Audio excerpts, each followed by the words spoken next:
Jeshi la polisi mkoani Ruvuma limethibitisha kukamatwa kwa mwenyekiti wa chama cha demokrasia na maendeleo Chadema Taifa Tundu Lissu, likieleza kuwa anashikiliwa na tuhuma za kutoa maneno ya uchochezi yanayolenga kuzuia kufanyika kwa uchaguzi mkuu mwaka 2025.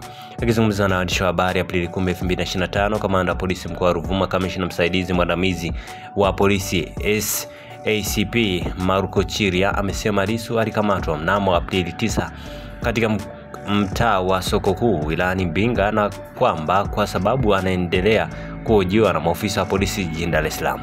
Kwa mujibu wa jeshi la polisi, Lissu atahukumiwa kutoa matamshi ambayo yanaweza kuashiria uvunjifu wa amani na kuyumbisha utaratibu wa kikatiba wa kufanyika kwa uchaguzi mkuu kama inavyotarajiwa na Watanzania.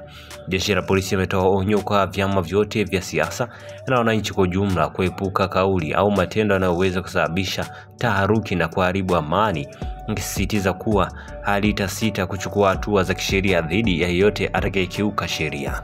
Kwa hicho ndicho ambacho kimetokea, na wameeleza kuhusiana na nini ambacho Lissu ameweza kukamatiwa. Sasa kusoma comment za wadau mbalimbali. Mtu anasema mfano mimi na watoto wangu na mke wangu hatutashiriki zoezi la kupiga kura.